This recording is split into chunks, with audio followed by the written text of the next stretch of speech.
All right, everyone. Welcome back to the Crazy Crafter live stream. My name is Colin Bresci. I am the Crazy Crafter, joined as always by Michael Patterson from Nat One Videos and Daniel West, producer of the Crazy Crafter live stream. Welcome, gentlemen. And our featured guest this week, Luke from Geek Gaming Scenics. Luke, how are you, man? Oh, can hear you. There we go.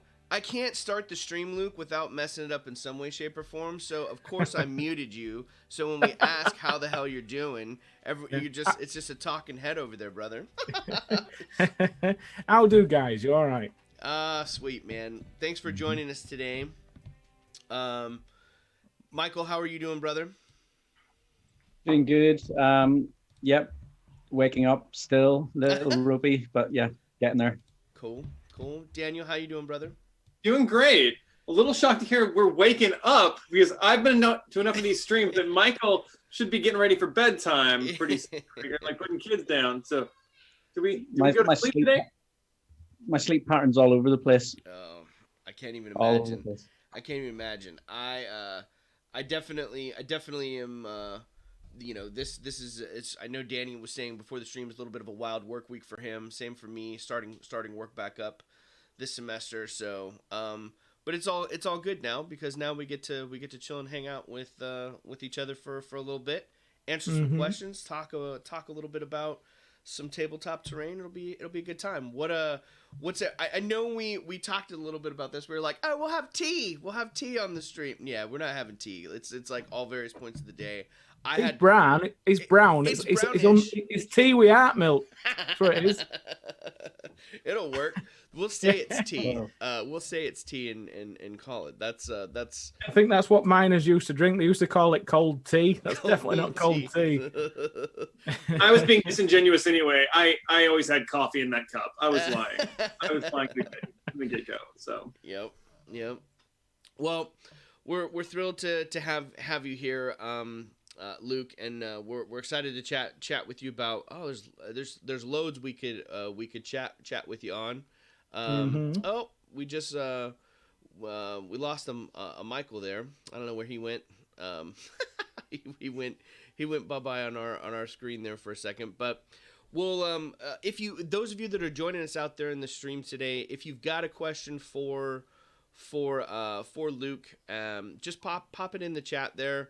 Put it up as with like a Q in front of the comment, so we know that we can flag it as a question, and we'll go from there. But kind of wanted to dive in, Luke, and talk a little bit about one of your videos you released this week. You released 3 videos this week, right? It was 3 videos. Well, I'm going to release. Well, it's 2 videos, and I'm halfway through the next one, which is going up, I think, about Wednesday. I think. Oh, cool.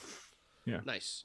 Well, the one that definitely kind of sparked and got my interest this week was this idea and concept of the 10mm gaming system, and this idea, instead of making things larger, which is where you said they're starting to, that's where companies are headed. They're making things bigger, but you went smaller. Talk to us a little bit about what prompted that kind of departure, and like what made you go down that road. What's made us, I mean, I said in the video, what triggered it really is just because it's a lot simpler and it's a bit more accessible, and I can have it and chuck it on a shelf and get it out when I need it. That's the main reason. But what's always triggered smaller wargaming to me is I hate how out of scale wargaming is. It's completely out of scale. And it's all come from back when, obviously, Games Workshop brought Fantasy out. They probably grabbed HO buildings off shelf. They grabbed 1/72 scale stuff because it was accessible and it was around. Right. Because nobody was building model kits then. So the models were 25 mil, HOs around 18, 20 mil. So it's not that bad when you're looking down at it. And with it being a mass battle game, it counts as anyway. And it's like 20 skinks is 200 of them, as in it's not to scale. But the problem is that's carried on. So when they started producing terrain, they produced it very similar to what it was then, as in look at Age, like what they call the new game, Age of Sigmar. Right. You've got these massive models, and then they give you this terrain kit that's like the 2-story building is twice as high as the model. And it doesn't make sense. And it's always annoyed me that, especially when people play 40k, and there was like the city fight board that I built, that's a city apparently. And if that's a city, the models are huge. Whereas, so my idea is like, if that city fight board that I built, that's realistically a 1/72nd scale terrain piece. Right. Whereas in the scale's completely out. We see it completely different. Whereas the models that we've got now from Games Workshop, rather than seeing I want to be in a city fight, you should be fighting on a street corner. Because it's like, I mean, you can buy like cathedral kits from companies and they're this big. Right. And it's like, and it says, 32mm scale, and it's nowhere bloody near. A cathedral will be on a 6x4, as in it would be the 6x4 with the externals of the building. So the whole point of putting things down scale was the fact that you can build a 6x4 to scale. Well, that's. Go ahead, Michael. No, I was just agreeing. I was just listening. I didn't have anything to say. I'm listening. But that's what's always annoyed me about Wargaming. It never looks right. There's always like the houses, like everybody puts the doors as big as the people, so it looks in scale. Yeah. But then there's the door, and then there's the next floor. It's not how it works. And so the buildings stay the same size, and they just make the windows and doors bigger. That's not how it works.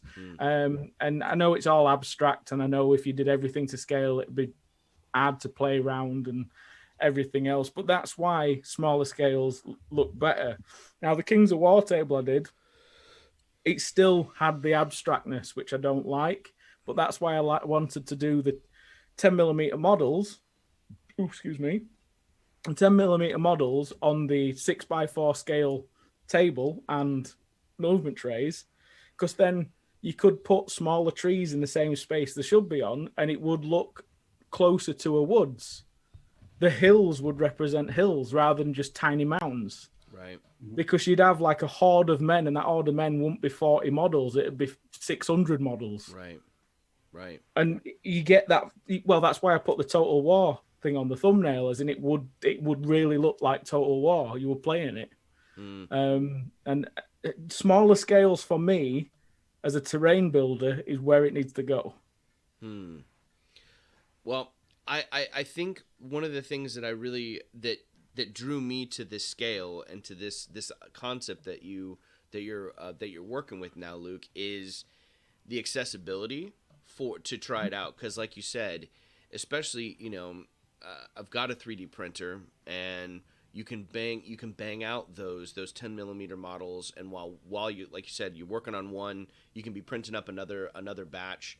What got me really excited about it was the ability to try out. If I wanted to try that out, it's not going to cost. I literally have all the stuff that I'd be crafting with anyway from the stock. And that's why I did, because I said I was going to buy the models to start with. Yeah. And I looked at an army, like in UK, we have quite a lot of 10mm companies that are very accessible and they're really cheap. I think you can buy like a full 10mm army for about 50 quid. Right. Which try doing that at 32mm. And but then I found the free files online. I thought, are they even going to print? As in, that was my first thing. And thought, stuff it, let's try it. And then when I realized I could get 4 regiments on a small build plate, and they're printed off in 2 hours, and I could paint them in about 2 hours. And then when I actually saw them and painted them up and stuck them down, I was like, I'm off to go buy some. Because if these are the free ones, what are the bought ones going to be like? And that's when obviously I got the Forest Dragon ones, and I was just blown away. I now own all of them. I'm really looking forward. That is in, I've got this serious itch to just collect every army in 10mm. So I'm looking at every STL company. I'm even going to buy some later on once I've got them done. That's cool. Like you say, it's access. I don't mind printing a few off, painting them up, and if somebody new who's not into the hobby, who thinks it's cool, I'd quite happily give them one. Well, just to get another player at that scale. Do you know what I right, mean? right. It's a great that's also, I don't know, it's kind of a cool format and cool setup for any gaming store too. Like if you had a 10 mil setup, where if you had like a 10 mil kit ready to go and you Yep. just handed it out and had it accessible, I think that'd be a great way to, like you said, it's just a good introductory way to introduce yourself to that particular gaming system and setup. I mean, the painting of it, I say it's a lot less scarier than a bigger model.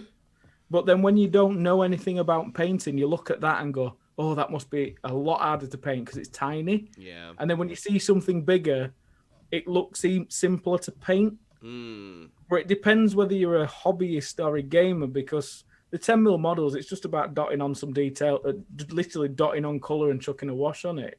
And when it's all together, the aesthetic of it together with a couple of colors, it looks nice. Yeah. Whereas one model, like a big model, you can't just dot a few colors on and it just don't work. It doesn't work like that. So it's how you'd sell it to a new person, really. It's almost like you'd have to show them that, look, you only have to dot a couple of colors on. It's a weird, because if I'd have saw tiny models when I first came into, it'd have probably scared me. I'm like, how are you supposed to paint them? Sure. So it has got its pros and cons, I suppose. But it does, like you said, the affordability of it, how quick it is, and everything else, it is a lot more accessible. And I think that's one of the things that, is universal, whether you're new to the hobby or old pro, as it were, right? It doesn't matter. Like the cost, right? That the cost factor of it is definitely appealing. And I use 4 paints. Yeah, that's nuts. When you said that I was like, no fucking way. Like that was pretty cool. I like the fact that it was a little it didn't take much at all, and it's just amazing to me how much you can accomplish with just those 4 paints, because it didn't look like 4 paints. No, and that's why I use my products as well. And I literally use like a bag of base ready and a bag of autumn static grass, because I would just like how little, because like as an accessible amount, because when you've got nothing. And it's, it's just a bit of this, it's just a bit of that. Oh, you just need this, you just need that. And before you bought your clippers, your brushes, and you're like, hang on, that's 500 quid. Yeah. Whereas I think selling it like that does make it you could do all that for probably buying an army. So if you had to buy one, because you haven't got a printer, you could buy an army for 50 quid. You could do all that for less than 100 quid. Yeah. Which is impressive. It's not bad. That's not bad for an introduction into tabletop gaming, for sure. Any hobby, hobbies are expensive. Any freaking hobby, dude, no joke. That's just it. So I had I've been eyeballing your products for a while, and I saw you post someone was asking about Geek Gaming USA, and I found the link through the Facebook group, and I recently went to look for sand. I bought a big old bag of construction sand from Home Depot for like $4 or $5. It's cheap, and a big old giant 25. It's like the bag that would last me the rest of my life for the hobby. I'm not going to use it, right? I'm not going to use it all. And I went to go grab it, and I was like, honey, where's my bag of sand? Like, I don't see it. And she got kind of quiet, and I was just like, where's my sand? And she's just like, I may have given it to the kids. And I was just like, oh, we have our son, and then his bestie, who's been in our like little quarantine bubble, they're directly next door to us, Luke, and they have been there are so many holes in our backyard, in our tree, and our neighbors, they're digging all the way. So they got like this little play sand, but she gave them all of my sand. And I was just like, oh shit, I have no sand now. So I went over there. I was able to like grab a couple of things and like crumble it. The like kids were like, what are you doing here? And they like helped me crumble the sand back in the jar. They felt bad for me. But now the conversation I had with her now was just like, I was like, I'm out of sand, honey. I was like, so she's like, what are you going to order? I was like, don't worry about what I'm going to order. So I got excited looking at all the base ready stuff. I was like, I'm gonna have to order. If you order want bag just and a play with it. fine sand, as in like an ultra fine sand, my Yeah. tropical beach is less than 0.2 millimeters. Yeah, that'll be fun. That's what I really wanted for the diorama that I was working on this week is like kind of that really fine powdery one. That's probably the one I'm gonna end up going. If you with want to when I get paint it, the black sand is like less than 0.1, as in I can't, as in the base ready black sand is like less than 0.1. Ew, that's pretty. We good can't too. measure it, so You can't. It's just too small to be measured. yeah, That's it's cool. ultra fine. It's what's in the Grimdark Tomb World and all the Necron stuff and the volcanic island. It's gorgeous sand. It's cool. Gorgeous. It's cool. It's fun. Like definitely dig all of the products you guys have over there. Now, how long have you been running? I know it used to be. Was it Luke's APS before it turned into, or has it always been Geek Gaming Scenics? No, what's up? Where it was is I obviously started the channel 5 years ago. Well, Right. coming up 5 years. For 2 years, I was on my own, and then through I bought a paint from. Funny story. Let's tell the story, shall we? So I just signed up with Army Painter. And they told me to just get where I wanted, so I just asked for everything. And the only thing that was missing was some shining gold. So I thought, rather than just asking them for it, I'll just get it from UK. It's only like £1.80 on eBay. So I bought it on eBay, and then because obviously I was investing, and I'd just gone part-time with being a musician as well. I was literally working 2-3 days a week. A massive box of stuff showed up, and our last went absolutely mental. They're like, what have you been buying? They were like, you're supposed to be saving because you're trying this out. And then I went, I haven't. And then when I got invoice out and it said £1.80, she sort of forgave me, but I got called a few naughty words. And I got the paint. Anyway, there was a letter from Geek Gaming saying that he loved my stuff and he'd love to, work with me and everything else. And I was like, no, they're just wanting a free promotion, and just never contacted them. And then we went to UK Games Expo, and I got a phone call. And they said, hi, it's Mickey from Geek Gaming. Do you want to meet up? And so I went down and sat down, and he asked me what I wanted. And I said, I'd love to bring out my own Scenics range. I'd love to develop something that I use to build the commissions and develop myself and bring out as a product. I'd love to do that. So they were like, well, that's more or less what we wanted to do. Would you like to try something else? So it started as just an affiliation at first, and they started buying in what I used, and we did it that way. And because it did well, they offered me half a business, so I took it. Nice. And then from there, it's gone like over the last 3 years to where it is now. So. Yeah, it's always fun to see the business and like how I'm always curious because like small business owner as well out here, like not currently not doing a whole lot, not a whole lot of need for weapons being rented out to theaters around the United States, but I'm always fascinated about that story, and like I feel like I think that's in addition to the channel and Geek Gaming Scenics as well, it always fascinates me the story of how people get started into their own thing and how they create it and grow it, and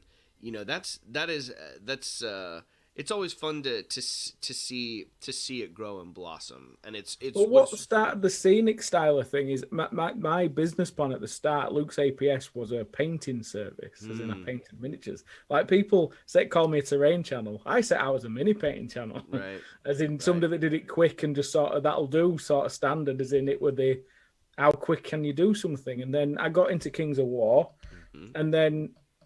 The reason I started doing terrain on the channel is I wanted to do my own Kings of War event. So I just started vlogging me building the terrain for my event. And then people likes that more than my miniature painting. So well, that's good though. Like being able that's also part of the skill set and growing as a content creator, as a business. Like what do people like, right? What do people people need? And I think the cool thing that you've applied directly from that, Luke, that you've maintained throughout the entire evolution over the last 5 years is the ability to try to, how do I do it quicker, right? That never-ending quest. I love I love the never-ending quest to find the cheaper way, to find the quicker way. Really, the time, right? The time is the stuff where, man, you can you can dump a lot of time into whatever miniature you're painting, whatever terrain you're working on. But if you can find the ways, and all the tips and knowledge that you've shared to help make it a little bit quicker, a little bit more expeditious, works great. I've definitely appreciated that. I think it's cool. It's at least somebody does. Well, yeah, dude. No, there's a no, lot. As in my staff hate it. As in, because like Daryl and Wayne, because when we do commissions, they help me out. As it's got to the point where they do a lot of the base work for me now. Yeah. Because obviously I'll be working on a video, and because they've worked with me that much now, that they can do most of the foundation work for me, and then I just come in and do the flocking and make it look like I've done it. Sure. As in, like, well, it's what a lot of, I hate calling myself an artist. Because I'm not. I'm just somebody that throws sand about. But as in, like, if you know, like any famous artist, they didn't paint a lot of. They wouldn't be able to paint the paintings they did without people doing the base work for them, and they just finished them off. That's how it was done. Yeah. And when it comes to doing bespoke terrain, shall we call it, I can't do the amount of commissions that we get on my own. As in, it's impossible. Right. I always finish them off, and I always get them to a point. But I've got help. And like with the lads, they hate how impatient I am because obviously I know and get around and I show them how to do it. And then I go, but then Wayne is a very clever sculptor, and Daryl's very clever, as in they're very good at what they do. And sometimes they'll start spending a lot of time like, stop it, you can't see that. As in, by the time we put a bush and rocks around it, you're wasting your time. And they get really anxious about it because I'm like, just fucking move. As in, because there's times at the end of the day when there's money involved, you've got to get it done in that time, like, or you end up wasting your money. And it is a funny relationship especially when it comes to doing water effects, because you've got a small window to do it in, and if you don't start at the time, you end up working overtime because you've got to get the pour done by the end of the day, so it's got overnight to cure, so then the next day you can come in and do the texturing. You mind if I just jump? Sorry, go ahead. Sorry. But if I was to do the pour in the morning, then you waste half a day because you can't do anything. Yeah. And then on that one, because I was sent a question by Zane, and Zane has only got a little bit of time to be in the chat here, and it was about water effects, so it was relative. So his question was how would you go about making a realistic water coming out of a scale fountain? Out of a fountain, I'd go down there. I mean, I've never used it myself, but I'd do I'd cut like thin slivers of plastic card, or I'd use, not plastic card, sorry, the packing material. Or I'd get the like the fiber optic toys that kids have. Oh, yeah. Just cut the end off, shove it in your fountain, and then dribble UV resin down them and cure it on your way down. That's how I'd do it if I was trying to do it quickly. You could do it the other way around, where you pour resin down it, but you'd have to sort of warm it up and bend it afterwards. But UV resin, it's expensive for the amount you get, but for detailing and bits like that, just do that. What was the product, Luke? You used it in the Cyberpunk diorama from the end of last year when you... Oh, the deluxe material stuff. You used it in the gutter in a couple different spots. Would that you said you were playing around with that, or you were going to try to play around with it a little bit more? Would you think would it shape like? Would that be you couldn't use it for that? No. It's okay for puddles. It's okay for. He says anything that's single part. We laugh and joke about this regular. If it's water soluble, it's crap. As in, if you were doing anything with water effects, it needs to be 2-part, or it needs to be something that's quite heavy-bodied and clear already, like the clear fix that I use. Yeah. Like when you get these single-part waters, they're good for what they're designed for. Anything else, they're atrocious at. Don't use it. And it's like the amount of people that get the single-part water and they try doing like a river pour, and they've got gravel and stuff underneath. Yeah. It's not designed for that. What it's designed for is like you paint a riverbed, like greens and whatever colors, as long as it's not blue, I'll be happy. And you paint that, and then what you do is you paint in a layer about 1 mil thick, and then it shrinks, and then you've got to do it again, and you've got to build it up and build it up. So you might as well use varnish at that point. Right. All it is a lot of them, especially the deluxe material, is vinyl based. So it's very much like a PVA glue that doesn't shrink as much. Yeah. And it's already clear. So it is good at what it does. It's just not. I'd stick to epoxies. I know people they get off right pricing because it's a chemical and everything else, but if you're doing water effects, just buy right stuff. There is no cheap. I've tried all the cheap methods, and you can get cheap resins, but then there's negatives to them as well, like the stink, the shrink. You've got to work it out. You've got to have experience with the product, or you're going to destroy what you're doing. So for £25 a kilo or £30 a kilo, I think it is now, just if you put that much time into your water effects, just buy the goddamn water, a good resin, a good epoxy, and stick to epoxy because epoxy's solvent free, so it's safe on foam and stuff like that. The polyesters, if you know what you're doing, polyester's a great thing to do because you can make it do what you want to do, but it lets off styrene gas, so it drops down. It's a heavy gas that drops down. So if you're upstairs, you're going to get everybody downstairs. It stinks so bad, and if you get the catalyst wrong, it can smoke and spit, and if you put not enough in, it'll never set. Stays gummy. Yeah. A little more volatile than the epoxy is just it's usually half and half, or it's one to it's a 2-to-1 ratio. Right? They're a simple ratio to work out. You don't have to do 1% or 2% of. It's a very simple process. Is epoxy, and you can't really get it wrong. So if you get it wrong, you've done something seriously wrong, which you'll realize once you've done it. I was going to say, wait till I get my hands on it and try it. I'll figure out a way to muck it up somehow. Go ahead, Michael.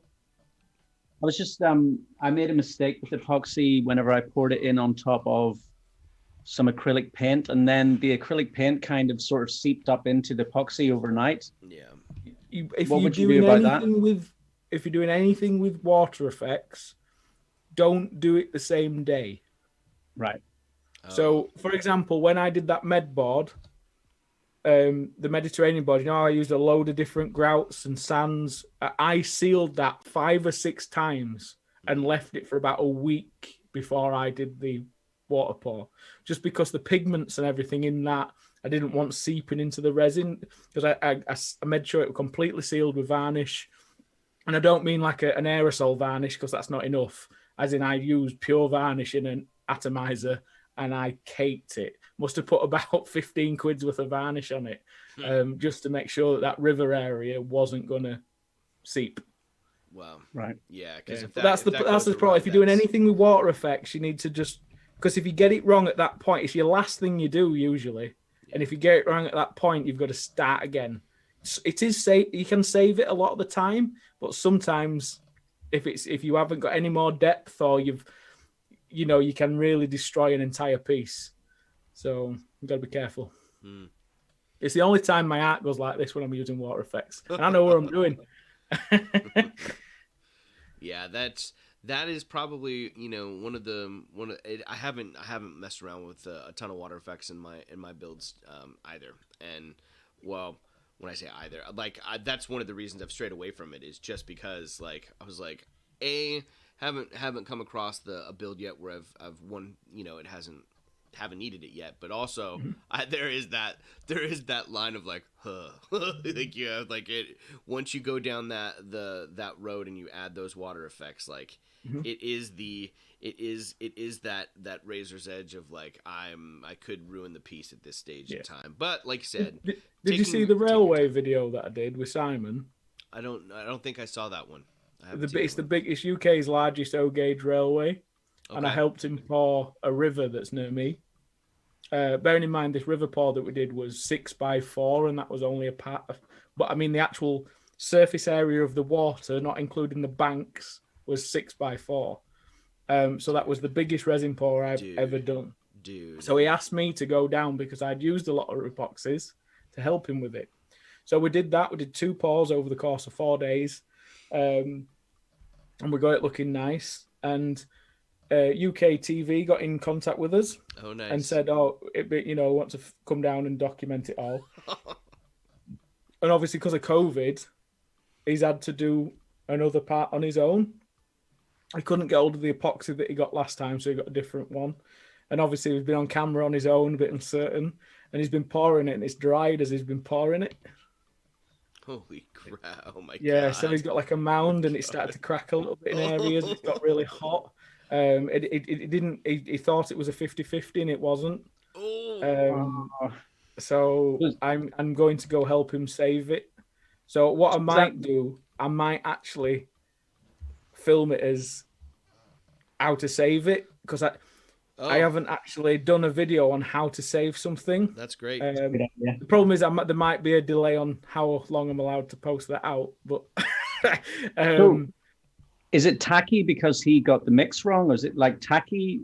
It's not tacky. It's set too quickly because he mixed it, and obviously it's dried as he's poured it. So he's had far too much catalyst. It's got too hot, so it's cracked and split and done that. It looks awesome if you were doing like an ice effect, as in it literally pushes it out itself and does that, and it splinters. Which it is a froze. It is cold. It is winter on the diorama that he's doing. I said diorama. It's 250 feet long. But it's mate. The video does it no just. You walk in that room and you jar its floor, as it's just like you've been at this 5 years. You what, sorry? 5 years. For saving that, are you literally just going to pour in around through the cracks and stuff, or is it? I think what we might do, because it's actually behind the front, how the front parts for where the people can walk to see it. It's actually going round and under the bridge. So I haven't actually seen the damage yet. But what I'm thinking is I might end up chiseling a load of it off, painting any areas and pouring it above it. I might get away with putting a bit of rubble or something around the area to sort of hide it, so it looks like a higher raised island, maybe. There is always ways to save things, but it might just be a bit brutal that we have to literally get in there with hammers and chisels to save it. But we'll see. We'll see how bad it is. It might not be as bad as what it's telling me, but we'll see. I was gonna say, yeah, you have to put it down there in the chat. For those of you that are tuning in with us, like if you've had to save any of your resin from your projects, what have you done in the past? Put that in there. We'd love to hear that. There's John from Tabletop Witchcraft is in here. As he's saying, a big mistake some people make is to measure their epoxy with scales. It shouldn't be measured like that. It's by volume, not weight. It needs to be measured by volume. Yeah. There it is. See, he's a clever shit now.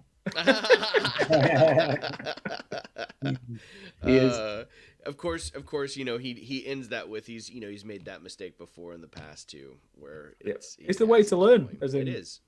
That's the cool thing about the craft.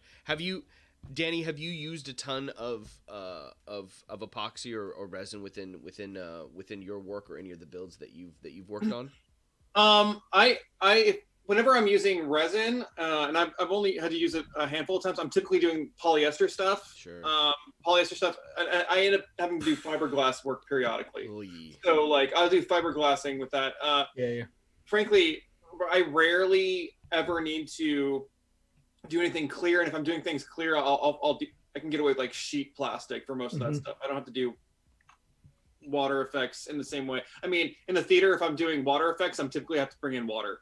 Yeah, You know what I mean? I'm doing a buckets off the side with a sump pump of some kind. You know, people are gonna see it. Fiberglassing's cool. I mean, I would like to. I have thought about doing for lightweight layouts, as in for lightweight, you know, like ground formations. Sure. Actually building a fiberglass shape because it's lightweight, and that means the board's solid. You don't have to have anything underneath it. And I could just shape a fiberglass over some chicken wire and it'd be solid. I mean, alternatively, I mean, you can also just make a buck, and then you could make 10 of the same board.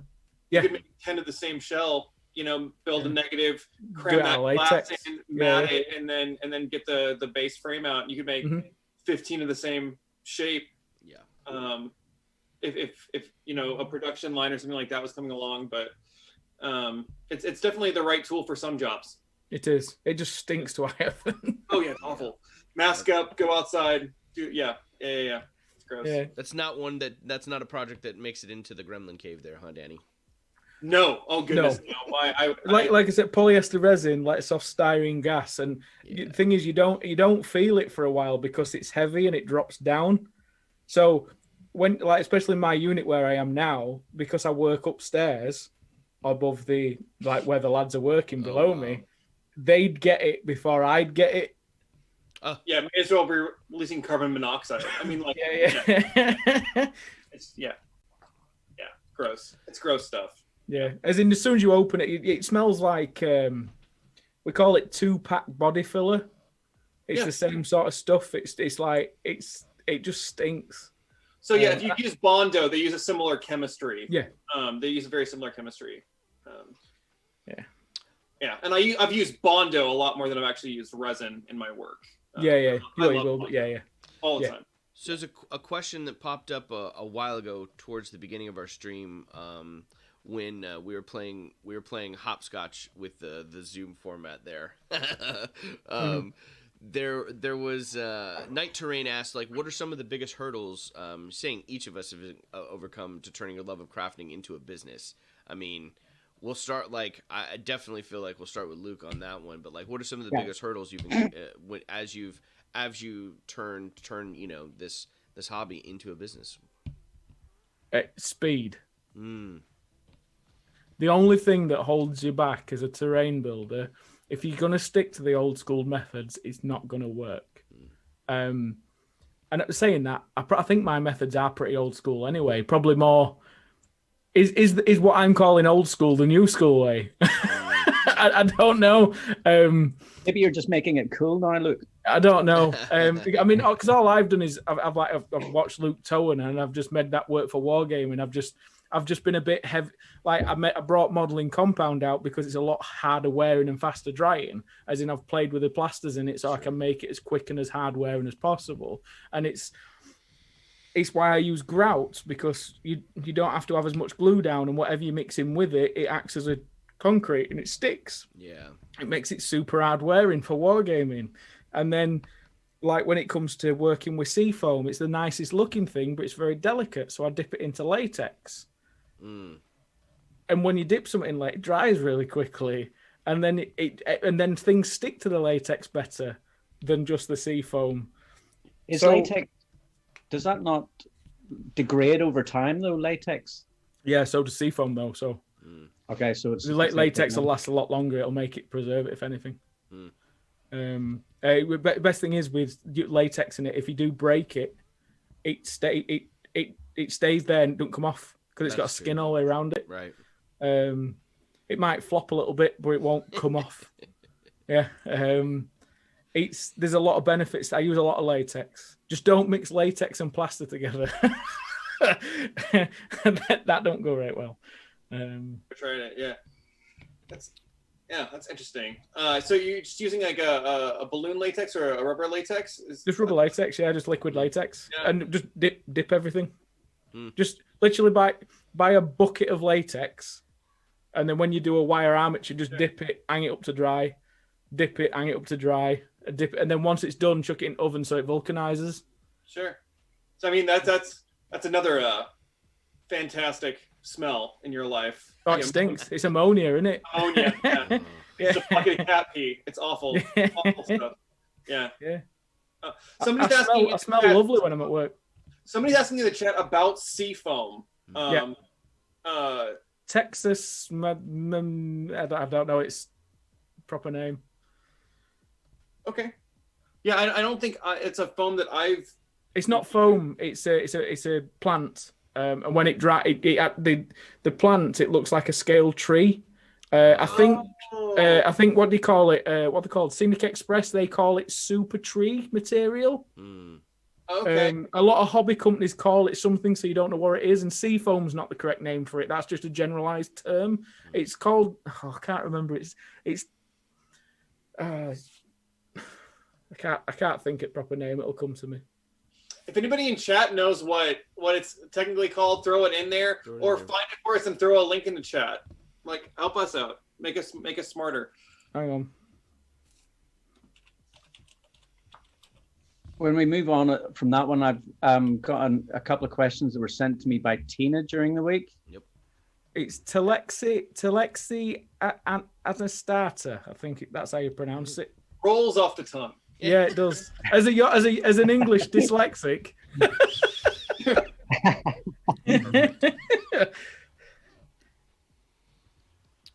But yeah. You were saying you have questions. A couple from Tina that she'd sent you, Michael.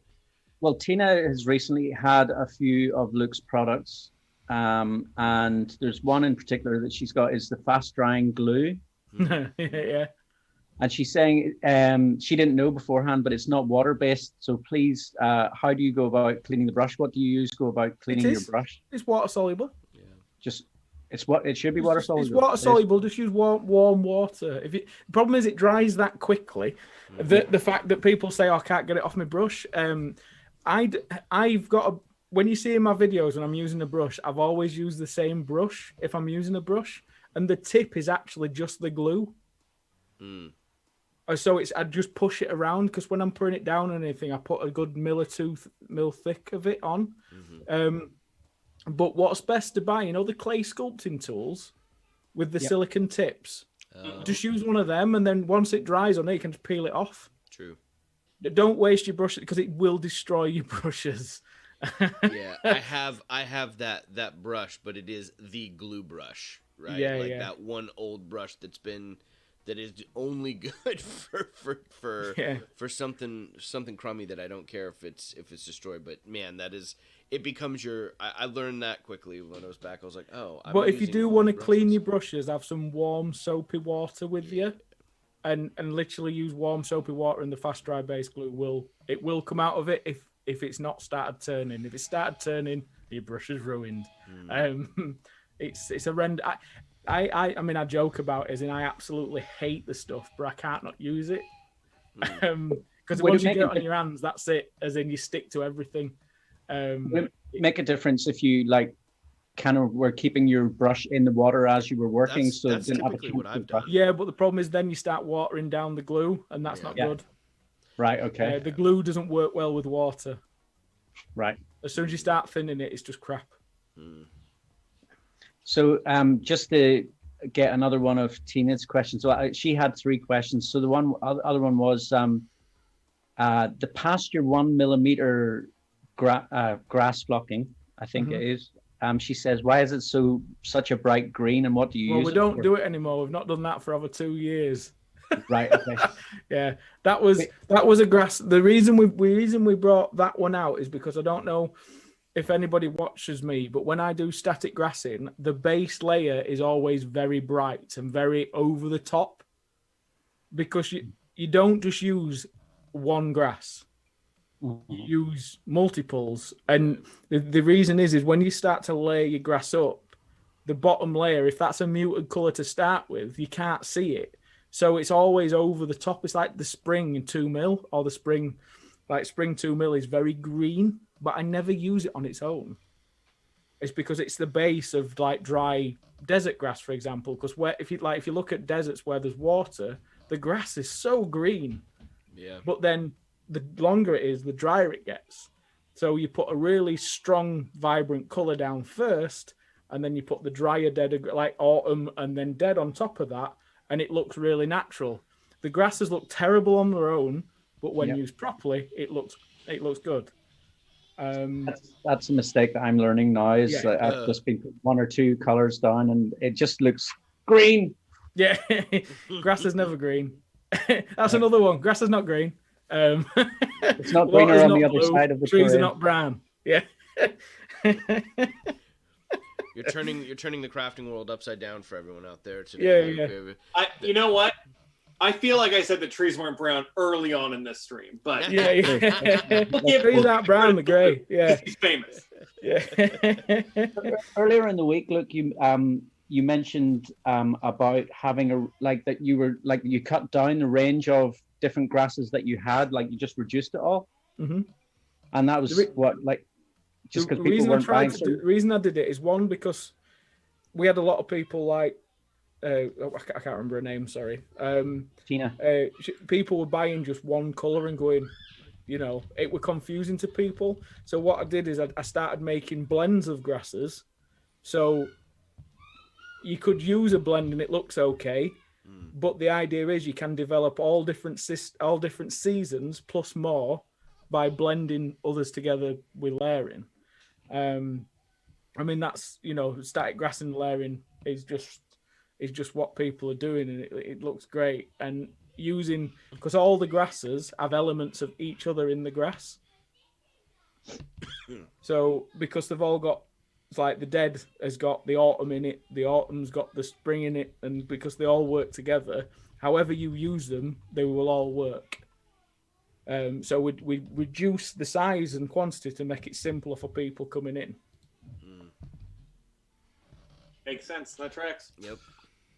So and it makes it faster for me, because I've only got 4 things to think about rather than going. So last time I did this type of grass, I used that color, that color, that color, that color, and that color. I just have to go. It's dead in autumn. It's dead in spring. It's spring, autumn, and dead. It's a lot easier to think about. Right. So Tina's asking, do you have a dealership in West Vlaanderen, Belgium? We have somebody in Germany. I couldn't tell you who that is off the top of my head without looking at the bookwork. But yeah, there is somebody in Germany. So in Belgium, it'd be sort of closer to France. Oh, yeah. My geography is great there. No. But we have got European distributor, and there is a European distributor setting up at the moment, so people can buy from a Geek Gaming EU, which we're setting up currently. Very cool. Yeah, there's links to Geek Gaming Scenics. I know it's probably the primary website that I've got in the description. If you go to the bottom of the website, though, there's an international sellers and distributors. Perfect. If you click that, it tells you where the closest ones are. And if you're in Belgium, if you buy from anybody in Europe, it'll be better, because we can't post to Europe yet. We can't sort it. Is that due to all the stuff that's been going on for the last 4 years? It's got nothing to do with politics at all. Okay. No, I'm being sarcastic. Oh, okay. I don't know what's going on. Look, I live in the United States. I've had 4 years of other nonsense. I've been having a lot of trouble keeping up with your guys. No, what it is we could technically post to people in Europe, but the problem is every country and every so for example, postage used to be about £9 to say somewhere in France, for example, but since Brexit, that's nearly doubled. Then there's a Brexit charge of £4.50. There's 20% 25p per kilo to add. Then there's obviously the VAT of that country, because obviously different countries charge different amount of VAT, whether it be 18% to 23%, I think. So that's different per place it goes. And then the couriers, they pay the VAT at the border. So the courier company charges us £16 for that service. For a bag of flock. For a £5 bag of space ready. Yeah. So you can see why we haven't, because our systems, there's no way we could manually process all the orders. So it's all fully automated. So we could technically ship to Europe. We're just not doing it because it'd be 2 people's full-time job. Right. Just admin. So what we're doing is we just cancelled Europe, use the European suppliers. We're dealing with them because it's easy. Because once we've done it once, they keep rebuying and we just bring it up and send again. It's easy. But to do it to different people all the time, it'd be an absolute logistical nightmare. And then there'll be the people that don't want to pay, and then we have to pay for getting it back. And it's not worth the hassle. But I mean, someone in Belgium, for instance, they could order from Germany, and the cost would be surely. Yeah, cheaper. Yeah. Don't buy from England. That'd be stupid. Unless you're in England. Unless you're in I mean, if you're in Ireland, don't buy from England. Christ. See, maybe I need to set up a little business because Northern Ireland's still part of the UK, so I don't know if it makes a difference. Do you send? No, Northern Ireland's all right. It's just Southern Ireland. So I could just buy it over there and then just drive it across the border. Possibly. I don't know all the ins and outs. Even when accountant explains it, I go. That's the next business venture for Michael is flock running and base flock. Crossing the borders, distributing hobby supplies for crafters everywhere. Loads of green dust in a bag. And it's like flying out the windows as he's speeding across. Oh man. Well, this is a good time to remind everyone, if you're new to the channel and you haven't done so already, please be sure to subscribe and turn on that bell notification. Crazy Crafter live stream is here every Sunday. We do live terrain tutorials every Sunday. We do Q&A sessions with hobby makers, and then I've got my new Fights on Foam series that's happening during the weekday now too. Just finished up the first Princess Bride diorama, so don't miss out on the actions. It's been a lot of fun. What's diorama number 2? Have we decided? What's number 2? Number 2 is gonna be Kill Bill. I'm gonna do Kill Nice. Bill. I'm gonna do Crazy 88? Yeah, the Crazy 88 one where she's standing in the middle. It's a really cool. If you remember the movie, she's standing in the middle of the House of Blue Leaves, and there is a rock garden. And under it's like a rock garden that's like shaped with the sand around, but it's like lit. It's lit with fluorescent lighting, and it's like glass covering surrounded by the wood outline. So it's a bunch of. I haven't really done any lighting effects before in any of my builds, so I'm excited to like figure out how to light that, how to shape and make this like this rock skull. It's a lot of mini painting because I'm not going to do 88 crazy. I'm not doing the whole Crazy 88. That's not happening. But to give the semblance of that, it's gonna be a little bit more mini painting than this go around, and also some cool lighting effects. But yeah, I'm excited. I'm excited to tackle that one. I don't know what I'm gonna. I've got some ideas, but it's part of the fun of it, just figuring out new stuff. That's why I really like any channel, Luke, that has diorama associated to it. I really dig it, and I always love watching the diorama videos because you have to employ everything from the terrain making to miniature painting. Like it's all the skills thrown into one build, and I don't know. I think they're fun. There's like these little you get to create your small little vignette. Like here's this story. When you look at this piece, it's telling you a story, and you've got that in place. So like I'm a huge fan of all those dioramas.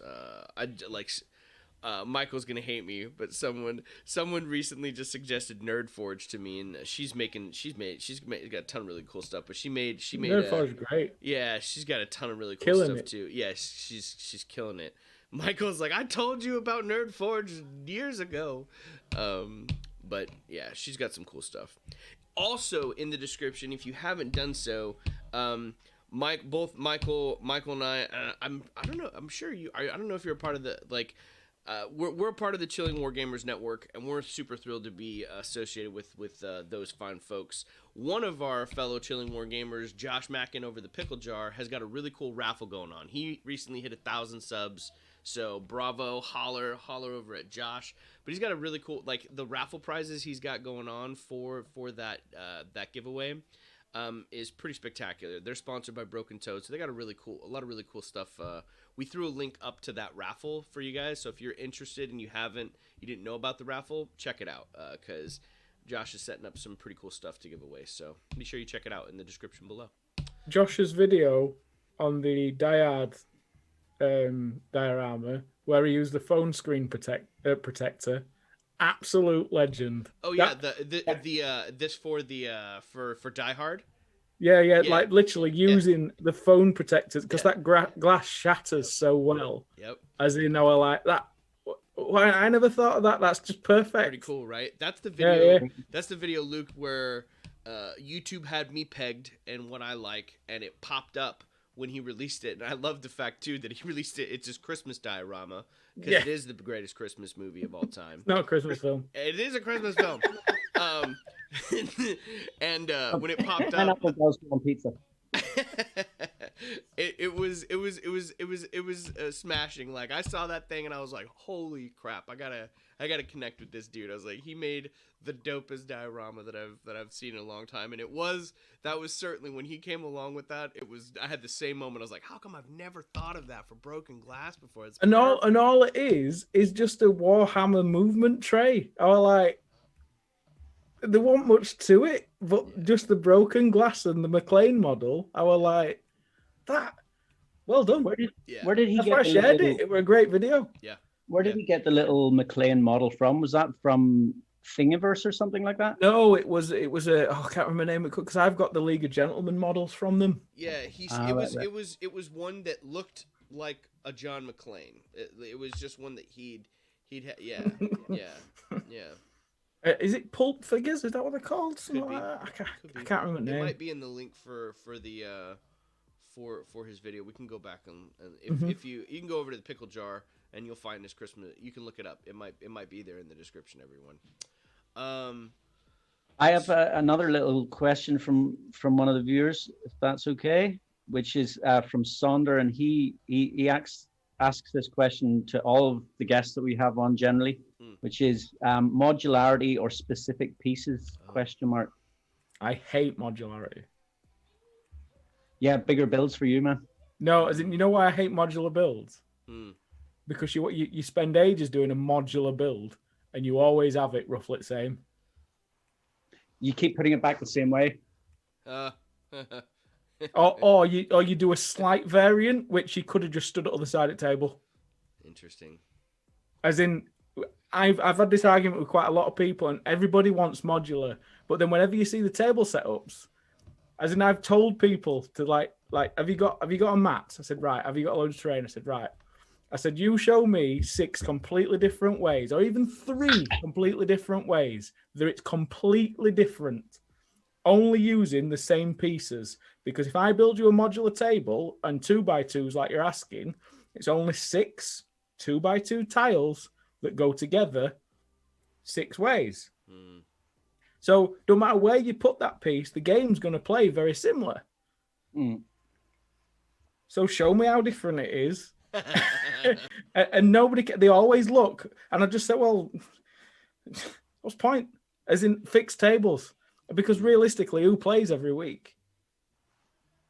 Yeah. So would you get, like, maybe to put variation on it, it's better to use scatter terrain and stuff like that? No, there, or just not have even a that? really nice table you enjoy playing on. You'll never get bored of it.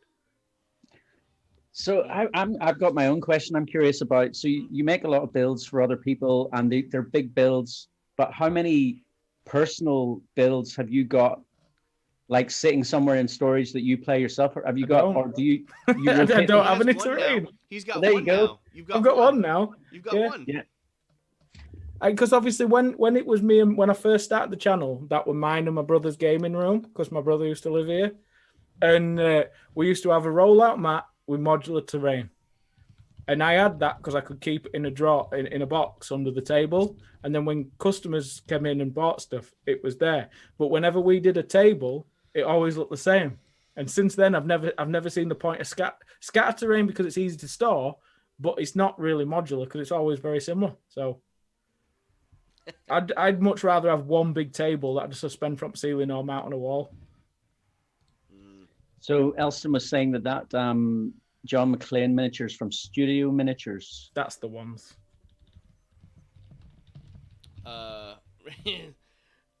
Richard Smith out there is saying that for the Kill Bill diorama, I'll have to do the crazy 88s. Just do them in 10mm. It'll be fine. 10 mil win. 10 mil win. 10 mil win. Done. Before the stream started, you said you were, you started as a war gamer, right? You think of yourself as a war gamer as much as anything else, and so that sort of differentiates you from several people, but that are like, started with the lens of like, I am a hobbyist, I'm like a a crafter, but you think from that lens of the war gamer, and I also like the war gaming, right? And so rules questions come up in my brain as soon as you start talking about shrinking it to 10mm. Do you scale the measurements in the game? Everything just by half. Yeah, just cut. Yeah. So if you just cut it in half, 6, you just move 3, and you just instead of 63, yeah, done. You've halved everything, the table size, everything, so it don't mess with rules at all. That's great. It's like if you changed it from imperial to metric, it wouldn't make any difference. So rather than playing inches, you played centimeters. The only problem is your board gets stupidly tiny then. Sure. Interesting. That's why I went for half rather than everybody says, just change it to centimeters. Problem is, it's like a dwarf would move 2 centimeters, which is not even an inch. So it's like that. That's like micro, as in it'd be too small. It'd be too. Yeah, at that point, your precision to measure becomes an issue. It becomes hard work. Whereas 2-inch, you can visualize 2-inch a bit easier. Sure. So as a player, Luke, what's your favorite games? What's your go-to? Kings of War. Kings of War. This is what I've learned from the last week. Kings of War. No, it's always been Kings of War. The whole reason my channel exists is because of the Kings of War community. I started making multi-bases and like painting up. I did a Dwarven Slayer army and I painted it all up in 3 days, and everybody were like, how you done that? And everybody, excuse me, I'm gassy front pot. And then I started doing like multi-bases, and I did these like ornamental like dwarven ruins, and everybody like, what you made them out of? And I used plaster door plaques. You know what you put around a handle? Yep. Yeah. Like ornate hand, like the normal like Greek mythology and stuff like that. You have them in titty farty homes usually.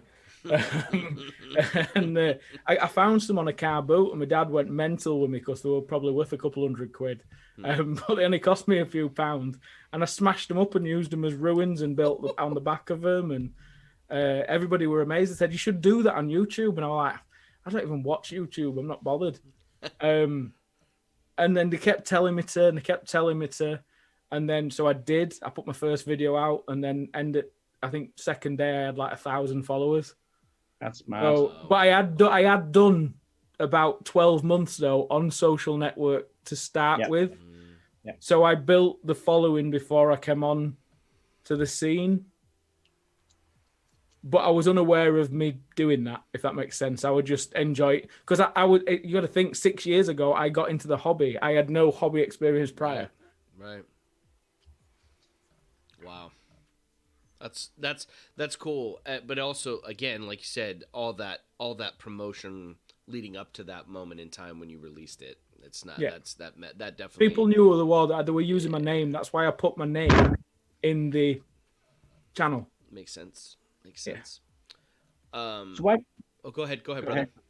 I was just curious why you chose or changed the name from Luke's APS to Geek Gaming Scenics. Because the products, because what it was is because we were going to do it where because before it was just an affiliation, wasn't it?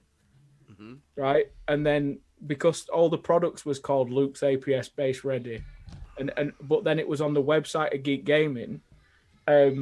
I was having problems because I got quite a lot of haters when I brought my own products out. Right, it caused me a lot of shit. I nearly quit a few times, and it got heavy. Seriously heavy. I won't go into too much detail, but we're getting reports to the ASA, which is an advertising authority, because people said I was mis-selling and all this sort of shit, and people didn't realize that I was Geek Gaming. Oh, So I just said stuff it. And because Geek Gaming was a full registered business and everything already done, yeah. it was just simple to go that way. And the website at that time was gaining about as much traction as I was. So it was an easy switch. The only reason was just to stop the confusion. Just put all his eggs one basket. Yep. Done. So It made, since then, changing it all, it's gone up. I was gonna say it's probably helped. It's People probably didn't. streamlined. People trusted it then. Yeah. As in, because there were still people saying, "Are you a friend?" I said, "No, I own it." And then they'll buy something, and it would just that sort of connections. Right. So here's a question from the chat.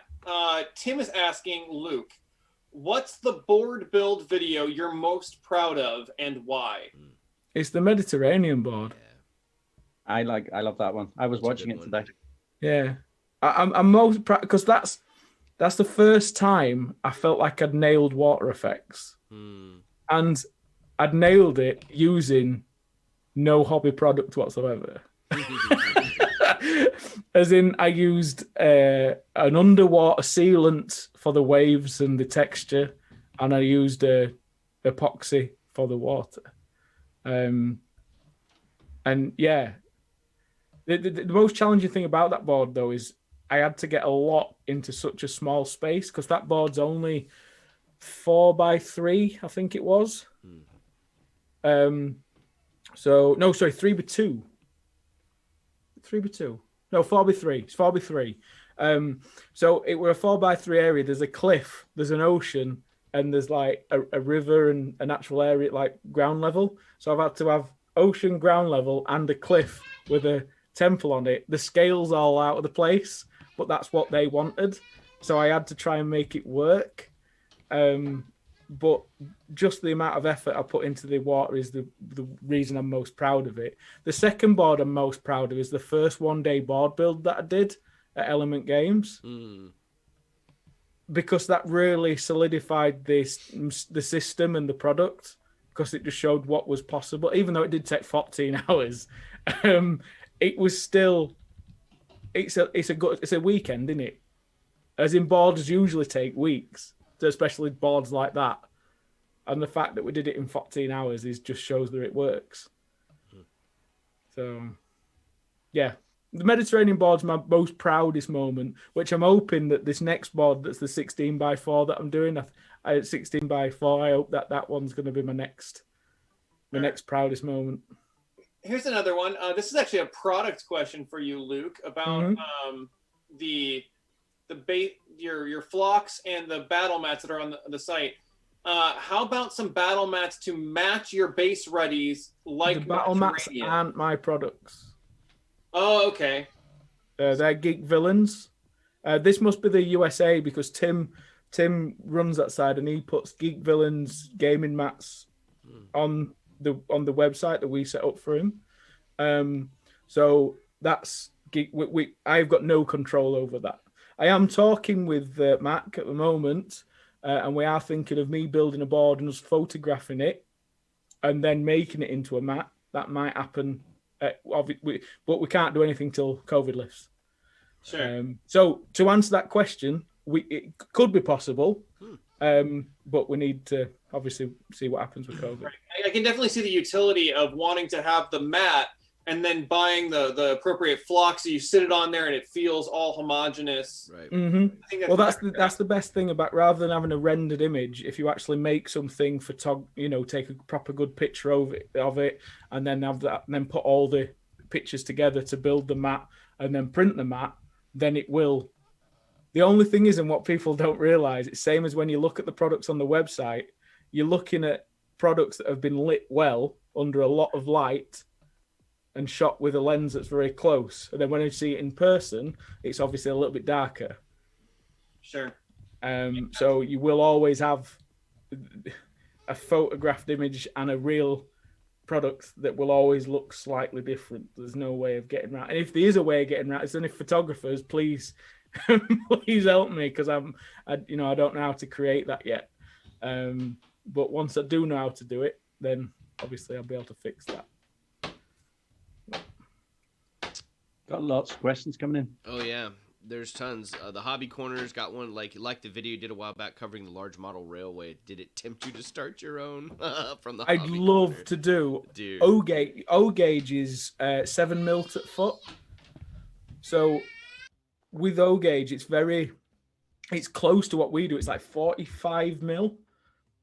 So it's yeah, O gauge railway is awesome, but you've got to think you need the space, as in you can't. Like I said, the guy who's building that, he has a 20,000 square foot unit that is building that layout in.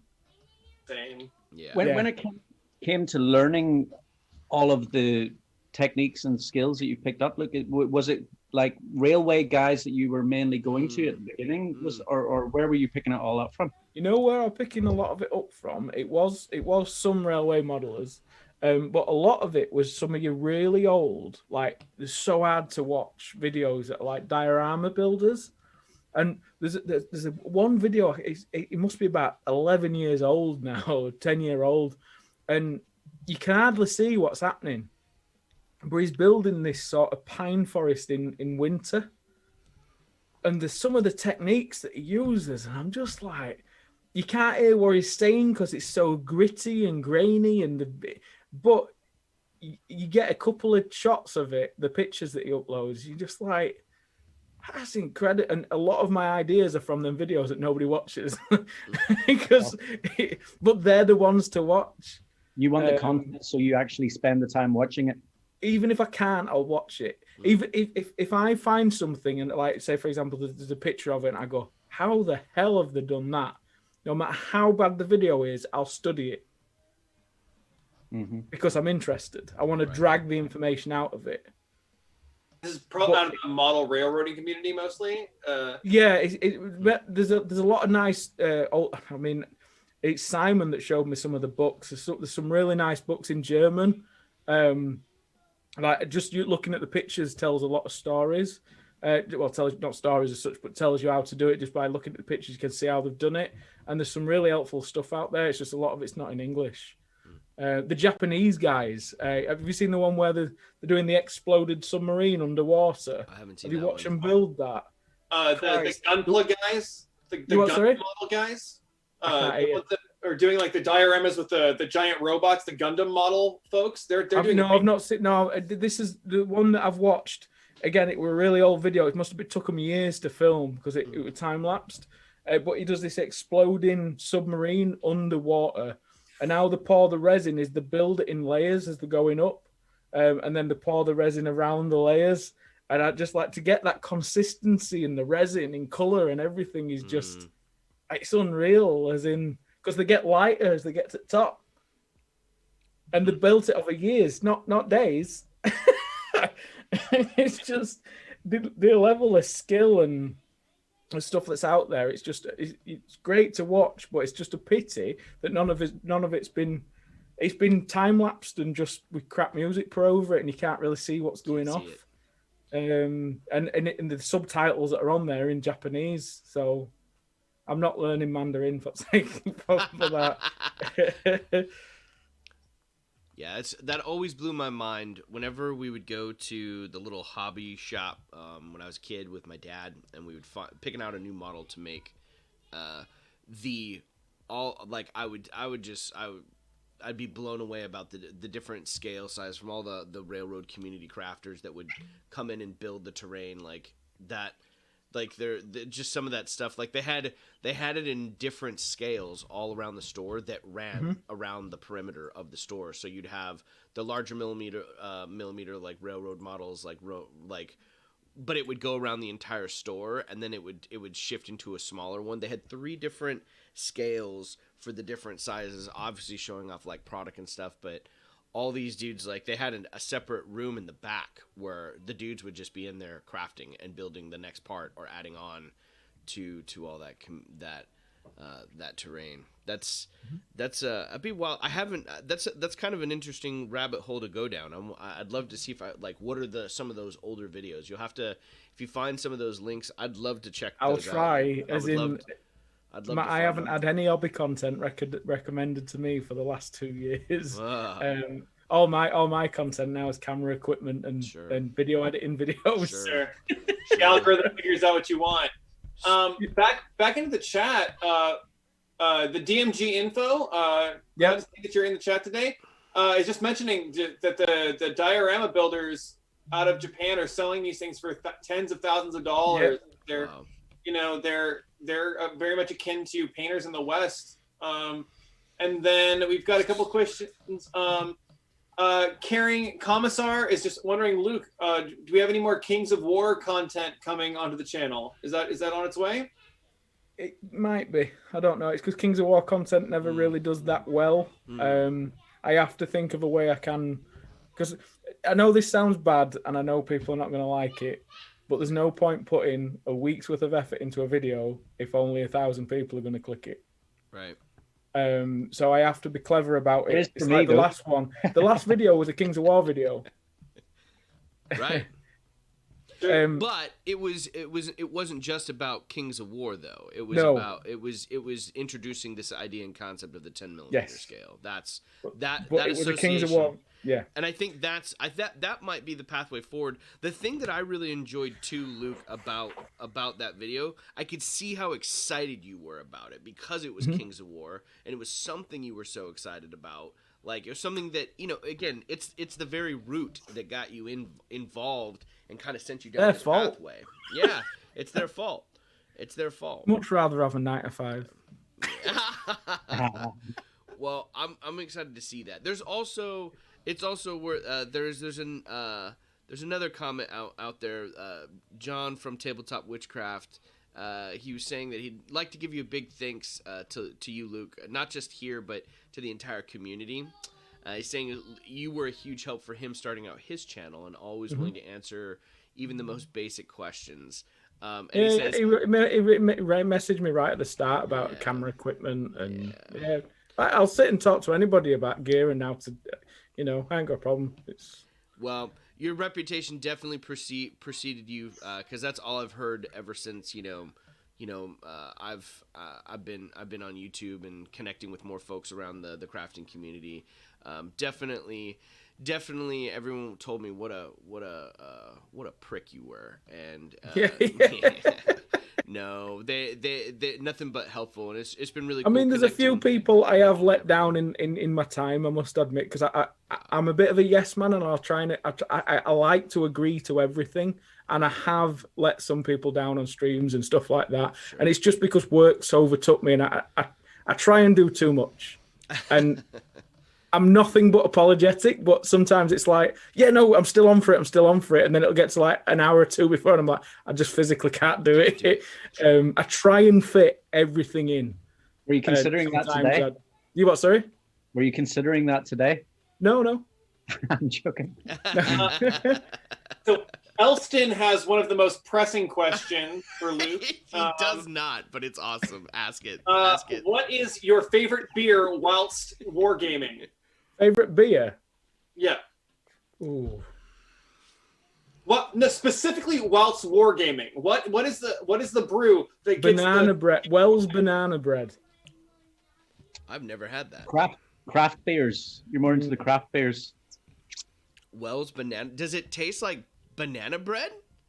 And the sticky toffee pudding one as well. Oh my god! I gotta see if I can find that. Yes, please. It might be expensive where you are. Yeah, It'll be imported. Yeah. Probably It's is. on it. It's $3 for a $5. It's cheap. And it's proper sized bottles, not them little stubbies that y'all lot drink. I've had 6 tins. That's 3.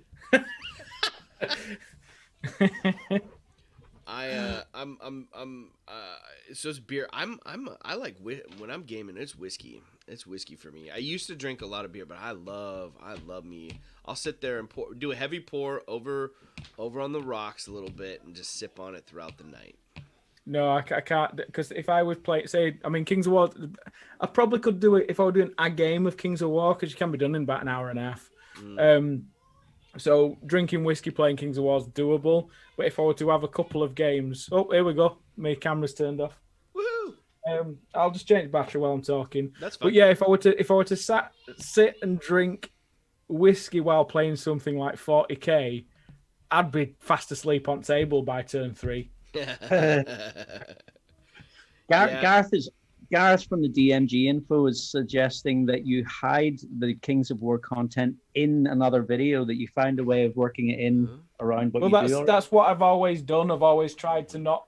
It's like, I think I did the best game ever, and I actually put the Kings of War book behind an Age of Sigmar book for the thumbnail.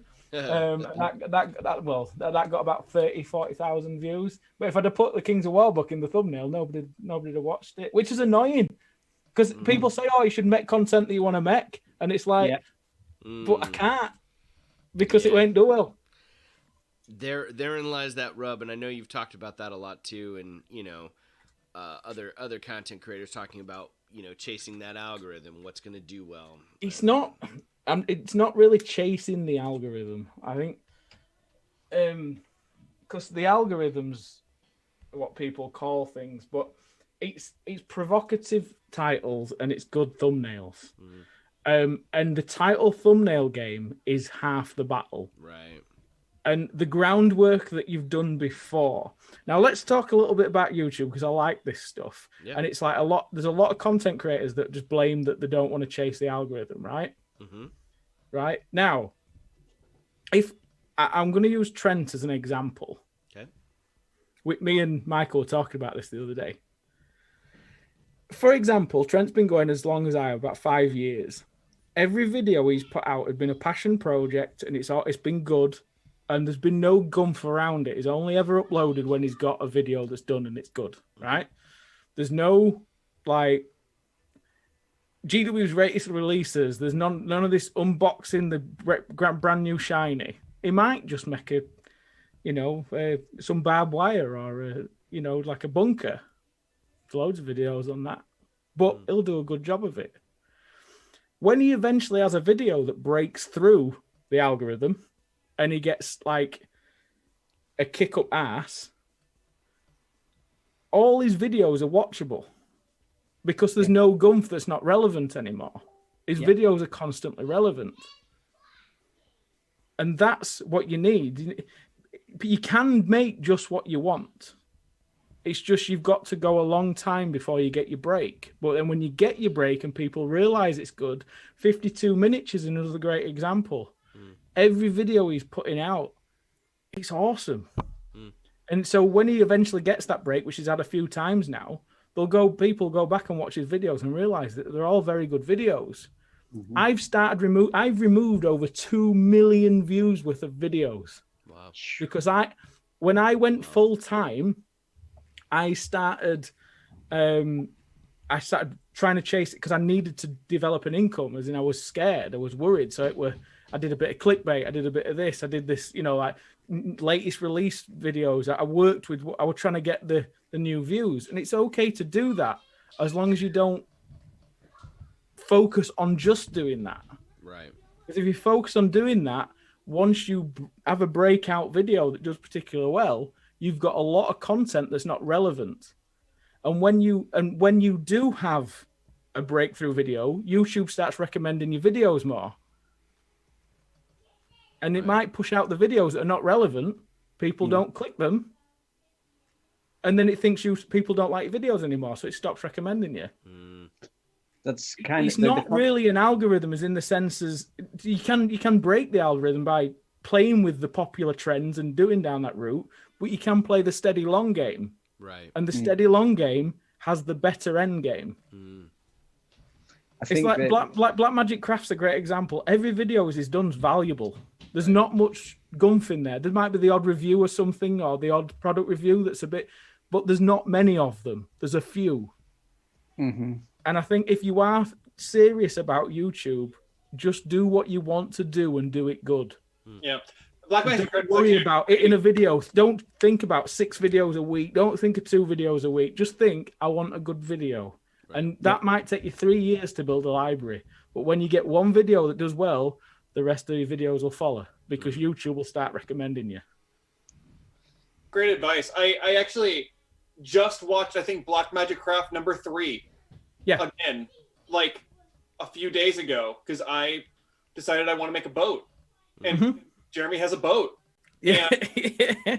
And it's like his third video, and it's good. It's I mean, like, you can see that his style has evolved as he's kept growing. You know what I mean? But nothing that's on his channel is wasted. You know, like he's done it right. I've done it very wrong. As in, I started off pretty right because I just did what I wanted, but I didn't understand YouTube. I had no idea what I was doing, and when I went full time, I had no idea what I was doing.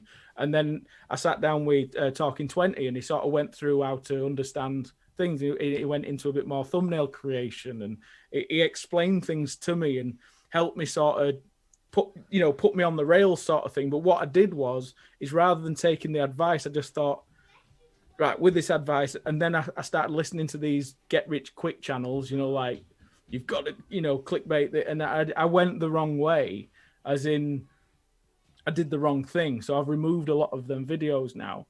And YouTube's hard. It's not easy. But if you stick at it and you stick at your guns, everybody gets a breakthrough video at some point. You'll be like, why has this video got 10,000 views? It's like when my video got 1.7 million views or something crazy one week. The river video, it was a horrendous video. But because of that, I started uploading a bit more content that was around that, and it sort of carried me for a while. But because I did have a lot of crap, because I was just chucking out what I wanted and I didn't understand it, it sort of hurt me. And that's my problem. I've been a bit erratic, whereas I never had a business plan because I never knew what I wanted. Whereas now I know, so I'm sort of fixing it. And that's why a lot of this other channels, like Trent, Brent, everybody's overtook me because they've done it well from the start and just continued to do it. Whereas me, I'm doing this, I'm doing that, I'm doing this, I'm doing that. And I've been erratic, and I know my flaws. I can see it a mile off. And I think to be self-critical is what you need to be. Yep. But that YouTube is, I feel like I'm there now. I'm still learning thumbnails and titles, but if you can have a nice thumbnail, a nice title, slightly provocative but not clickbaity, you'll do okay. You just need to, just make sure your content's valuable to people. Right. The conversation that we had earlier in the week actually changed my tact a bit, Luke, for sure, because over the last 3 or 4 weeks, I just kind of started to click the go live button a bit. And I was starting, because I've seen the people, like, Colin's channel is primarily live, and then Josh and us is like, oh, well, these guys are getting views and people coming in. But what I didn't realize until that conversation is that I'm diluting my content by doing that. And even though it's nice to connect with your viewers and stuff, I think that I've probably decided that I'm probably just going to be doing the live stream with Colin. So streaming's good. Streaming, it's another technique that people do. What streaming's good for is good for your audience. Yeah. So it's good for when you've got your core audience. It's great for them because it's a way to connect to the people that care. Right. It's like, for example, it's like if you compare YouTube to Twitch, a big Twitch streamer hasn't got as many people as like an average size YouTuber. Right. The core audience is tiny, but it's a valuable audience, and you get quite a bit of money quite quickly because it's people that you attract that audience. Whereas with YouTube, you're more of YouTube's more daytime TV, whereas Twitch is like that film that everybody talks about but nobody really likes it. As in, that's how I sort of explain it to people that don't get it. And I'm like, Twitch is for the really sort of serious people, and then YouTube's for your general viewer, like Jane having a poo on toilet. She wants to watch a bit of something on YouTube. That's the audience difference. Yeah, that's definitely something that, because again, very much along, the same lines of, for you, Luke, like I started the stream, and I didn't even know I wanted to do a live stream. I was just like, I'm an out of work theater artist that's still teaching, but the creative outlet is dry. I was like, I fucking love crafting. I was like, let me figure this out. Like, it's very much been, I didn't know that I wanted to stream right away, but at the end of the day, like, that's the realm I've been falling into, and that's been, you know, that's been the challenge for me is, you know, I think whatever it is, like the continuous, like you said, the continuous, as long as it's you're passionate about it and trying to figure out like something that is serviceable to the community, it's gonna be worthwhile in the long run. And again, I realized very early on, I was like, oh, it's a different pathway for me on YouTube if I go down the live stream. It's slow growing. However, like it is, you know, I think you know, through the everyone that, you know, that have connected with through the channel, it's been nothing but supportive, and it continues to grow. So I'm okay with the long game. I think that's something that I had to adopt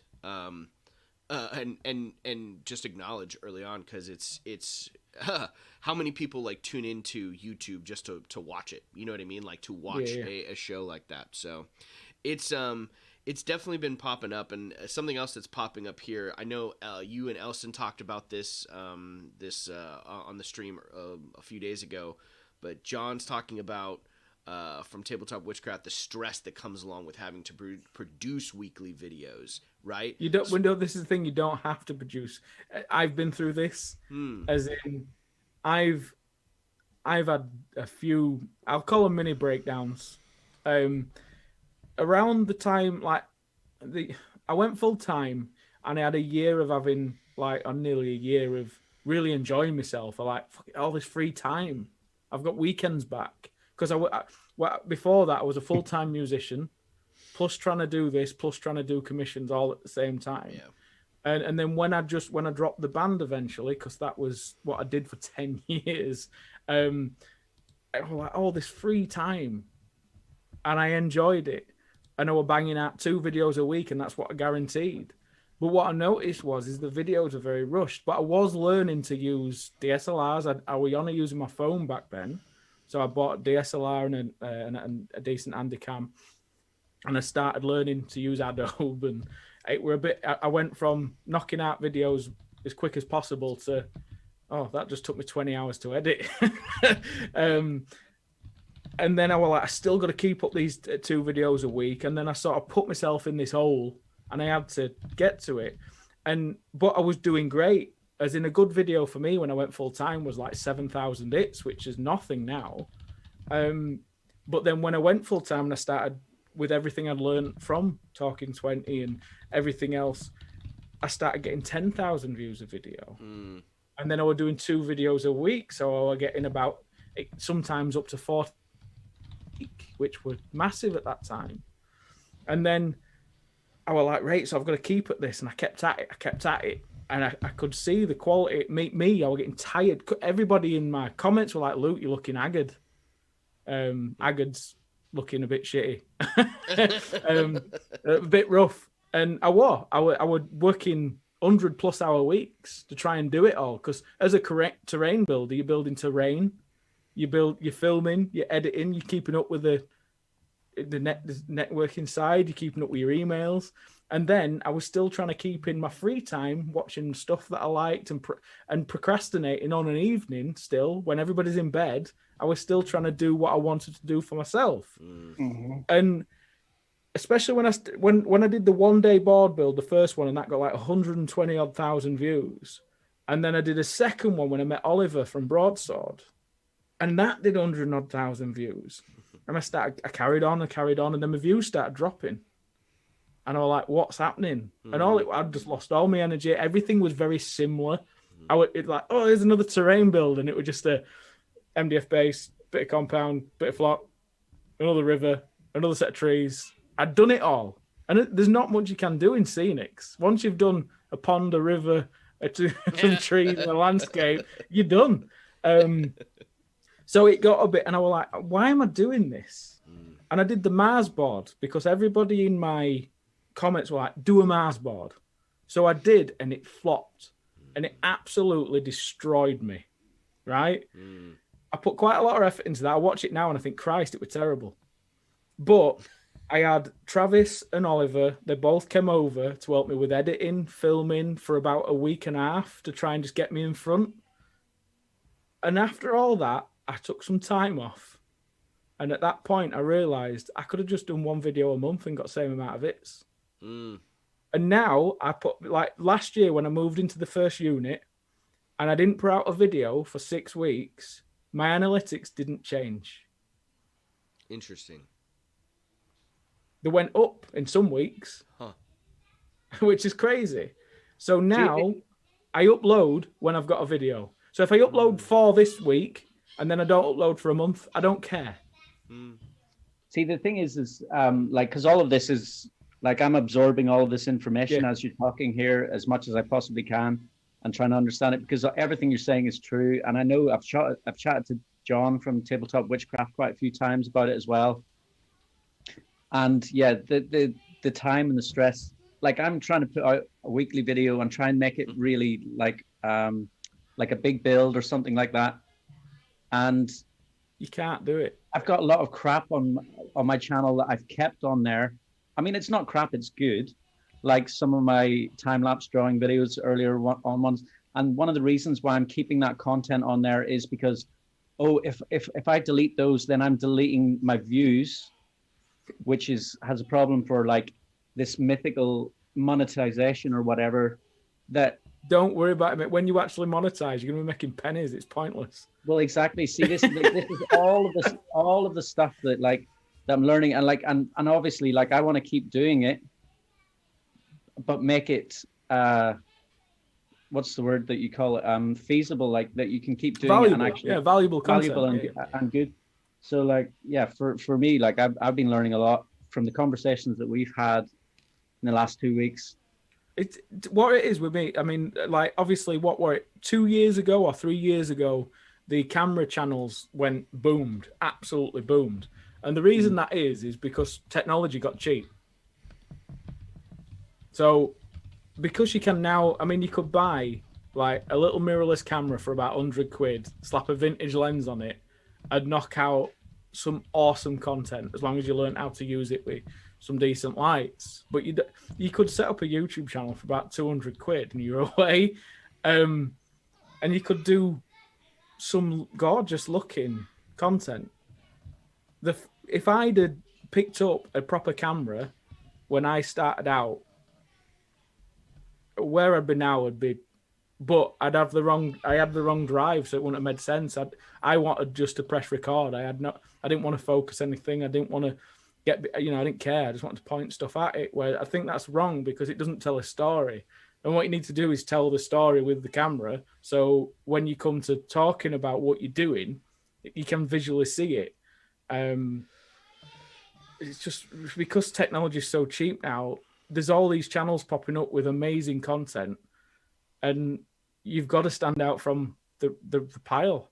And the way to do that is just make sure that it's valuable and it tells a great story. Whether that be you've created something crappy or you've created something good, it doesn't matter.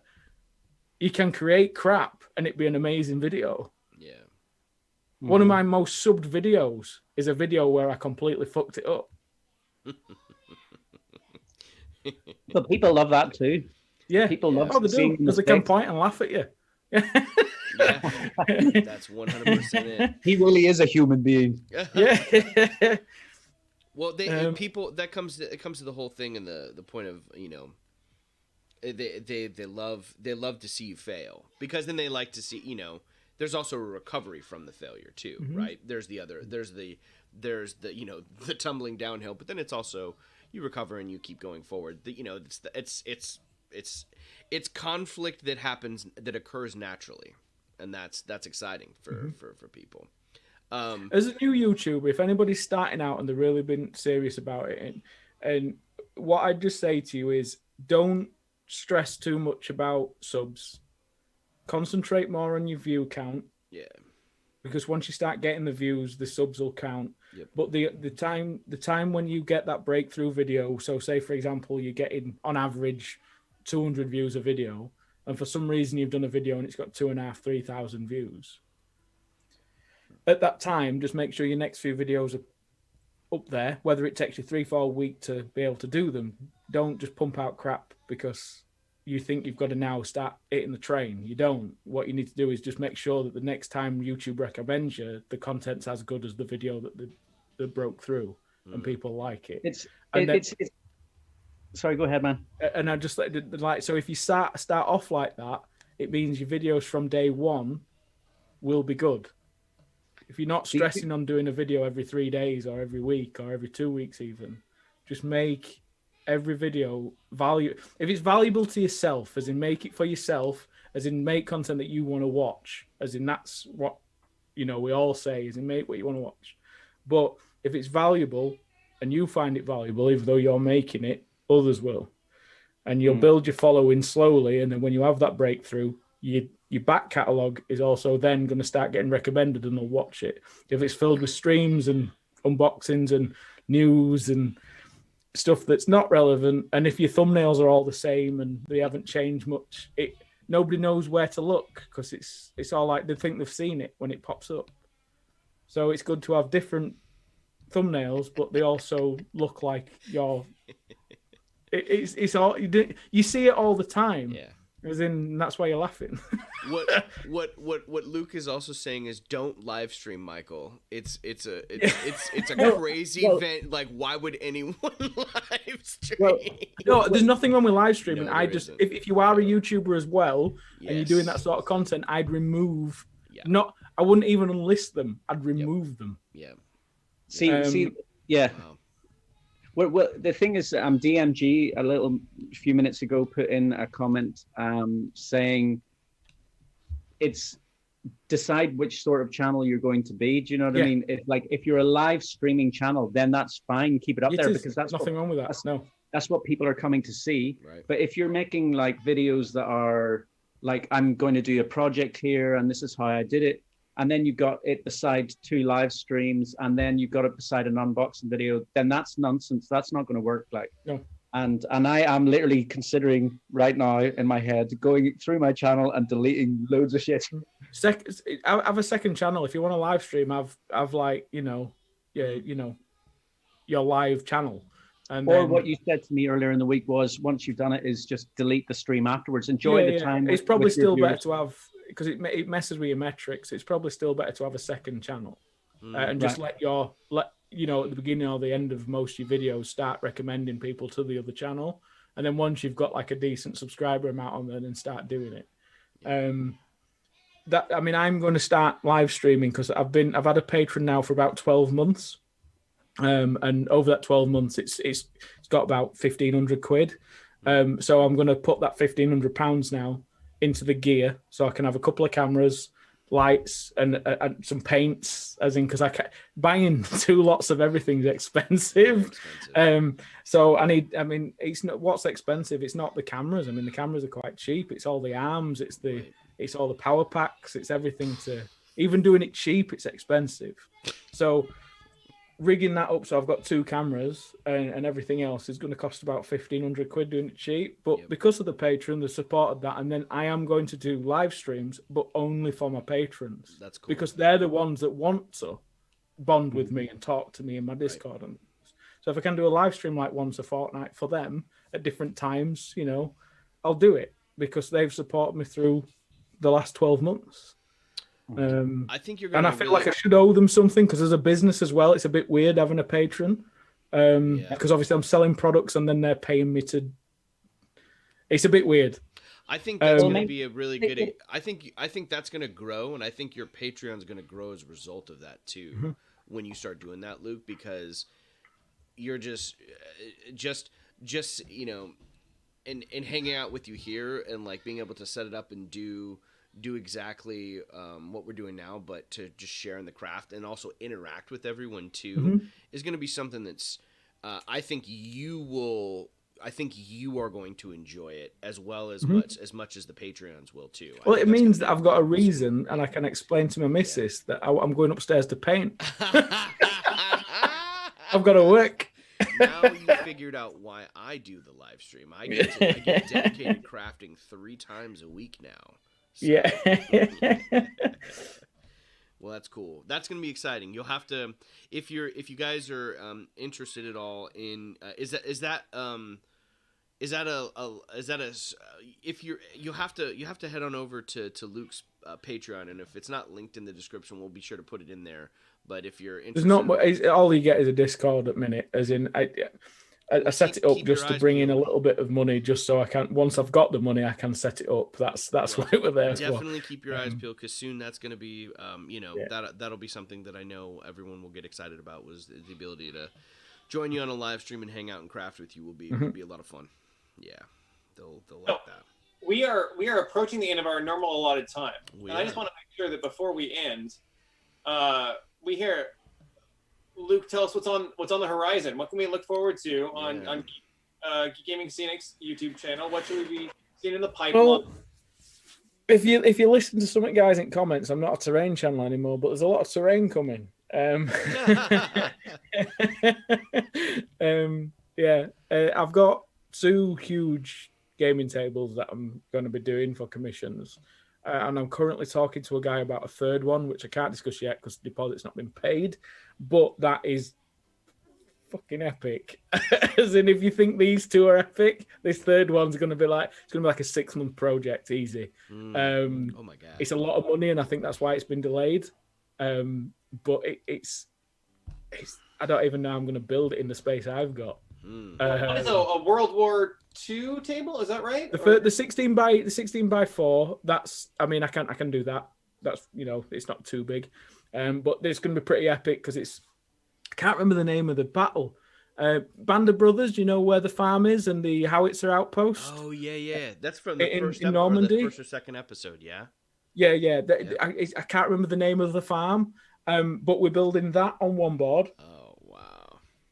And then it's not that because it would be completely out of scale because 4x4 is too small, but it's like that. We've got a bit of a farmhouse and then a trench system with the howitzers, and then we've got 2 generic sort of Normandy hedgerows and loads of roads and things, and then at the end we've got like a demolished town.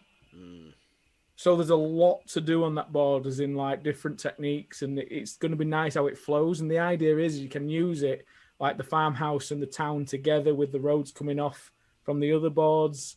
And that is a modular system that will work differently. And that's what's going to take time with the planning, which I am going to document. There's going to be a good four videos or so I might even be 5, depending on how deep we go into that. And then the one after that is going to be a huge high-rise Games Workshop table board. It's not for Games Workshop, it's just for an avid fan. But the buildings he's built and painted already, about 4 foot tall, some of them. They're absolutely mental. And he wants to do that, but all... I'm trying to think of I can't think of the game I used to play. It was set in... I think it was set in Abu Dhabi. And you're like a soldier of fortune, and you're going... And it's like sand dunes all the way through like the city. I can't remember the name of the game, but that's the sort of setting. It's like a desert, but all built up cities, but really tall high rises. So that's going to be, it's just the fact that it's going to be 4 foot tall. So when I'm only 5'6", so 5'10", sorry. So like when I'm stood with the table, the buildings are going to be like huge. They're going to be massive. It's going to be huge, yeah. I'm not going to want to carry it upstairs. Nope. Build it where it lies. That's where for that crazy thing. Yeah. Jeez. I'll build it outside. Yeah. That's cool. Just a little tip here from DMG Info. Sorry to take it off topic here, but he was saying that for your videos that it hurts too much to delete. He said make them unlisted but then put them in a public playlist. So they're not listed on YouTube, but people still want to see that content. You can find it through a playlist. Yeah. That's a good clever way of doing it. It'll stop YouTube recommending it. Yeah. Thank you out there, DMG Info. Yeah. Good tip, mate. He's a wizard. He is a wizard. Mate, his videos are amazing. Yeah. Yeah, he's got some. The whole auditorium idea was just. I was just like, what? Wow. Brilliant. Yeah, brilliant. Yeah. Oh, and the last one on making the backdrops with photographed real terrain. I think that just came out a day or two ago. It did. I've not seen that yet. I think it just came out yesterday. Part terrain tutorial, part Photoshop tutorial, really good. Nice. information. It was very Yep. good. I think Yeah. he used, was it Max DM? I think he used Max DM Crafting's terrain photo, or like took some pictures of that and then edited in there. If I'm correct, Gareth will tell me if I'm wrong. But it's brilliant. It's brilliant. That whole series is cool for online DMing and trying to still create that immersive experience for your players. Really cool system. So dope. And as a theater technician, it hits all the right notes for me. It hit all the right ones. I was like, we could have proscenium style theater and gaming. Yeah. It's all the right notes for me. I geeked out on it too, man. I worked in theatre for a couple of years. Ooh, what'd you do? I was a pit musician. Ooh, Nice. Yeah. Super fun. As Dude, in, you can actually Jean play your Valjean's a instrument then. long-haired bastard. I'm fucking sick of Les Miserables and Black Swan. So were you reading music for that? Look, you can actually Yeah, properly yeah. play that. I see you're a proper. Well, I read it proper- for the first 2 days, maybe. and then you know it. And Probably could still play it. what do you play? I'm a bass player, Bass player? Nice. Yeah. so it didn't matter if I messed up anyway. So Luke sent me a little video that is on YouTube. I'm not going to reveal it to anyone unless he. Why? Let's Just be- post it. But the other day of him on stage, like literally in front of thousands of people, jumping Nice. up and down like a pogo stick, Like like full going for it. cabaret, yeah. That's Oh. like You're gonna have to share with us. You just had your band released a new single this week too, brother. yes. You That guys is true. you guys released some new music this week too. We need to put that. I didn't put that up in the description, but man, the description links this week is going to be vast. It's going to be like the scrolling titles of Star Wars. Your Like, all your this cool SEO is stuff. going to be massive and weird. Yeah, it's like it's already wild before it's gonna get kinky this week. Yeah. YouTube's going to be advertising like musical equipment and yeah. I don't give a shit. Like, put it up there. Check out some cool art that's being posted. Well, this has been absolutely fantastic, brother. Thanks, Luke, for coming on the stream today, man, and hanging out. No worries, man. I'm enjoying Awesome, it. man. It's nice to be on one when I'm sober. Yeah. Well, next time we'll have to, who knows? Next time, maybe we'll turn it into a drinking game next time we have you on, and then which will be really interesting for Danny and I because we're daytime, so maybe. And I don't drink, so that's It's gonna be real. I'll drink for you. It'll be really. there you go. So Oh, Colin's doubling up. There we go. well, definitely, y'all. So next week, just to give you guys a heads up, we'll start the Kill Bill Diorama series. But then Bryro Studios, who has been joining us here today, we got Valerie, who's a new Twitch crafting streamer. She's coming on the show, and you guys, Danny and Michael don't know this, so I guess I should tell you now. But we're making some Age of Sigmar scattered terrain. I wouldn't know where to start. I'm gonna have to I watch don't some know of where to start Luke's either. video. We're trying to, something that I want to do more of is a little bit more Warhammer. Make sure you make it in scale. Yeah, that's See, that's the thing. that's I knew it was coming as soon as he popped it up. Luke's gonna check back and like, is there shit in scale? If it's not, he's like, delete it. You We've posted had several scale discussions. Scale is all over the place. It is. on It this is. stuff. Scale you is all posted over. Look, you posted a really cool video on your Facebook group this week. I can't remember the name of the channel right now, but the guy with puppets. Oh, MS Paints. Yeah, Hey. his content is really. His content's just out of this world. It's entertaining, man. That is so fun. Like, Put it in That the was MS Paints, check him out. so I'm gonna pinch his idea for a bit of scatter terrain for the nice. the Warhammer stuff. Hmm People call him an airy version of me. An airy version. He does have a strong accent as well. Yeah. Oh man, I don't know if you can hear it. The child is systematically testing the lock on the door behind me, banging on it. That's It's like that scene from Lord of the Rings with trolls.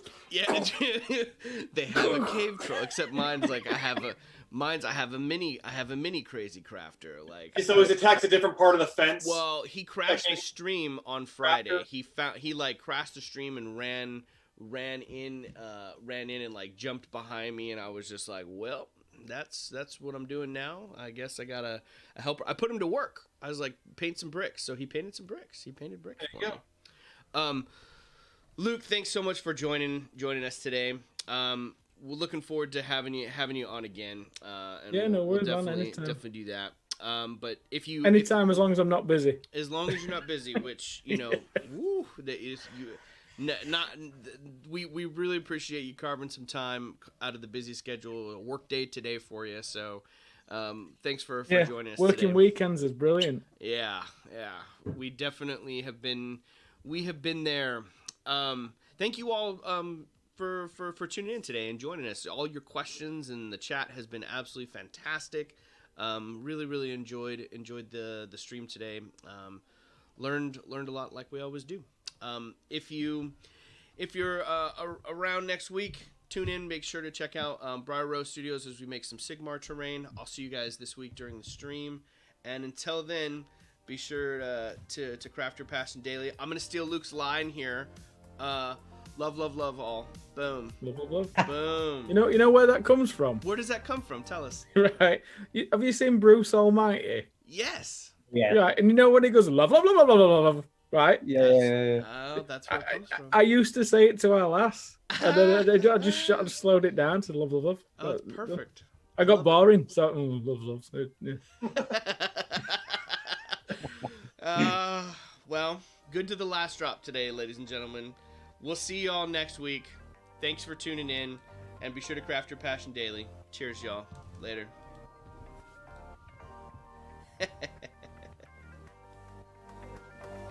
Do you do that in your videos a lot, Luke?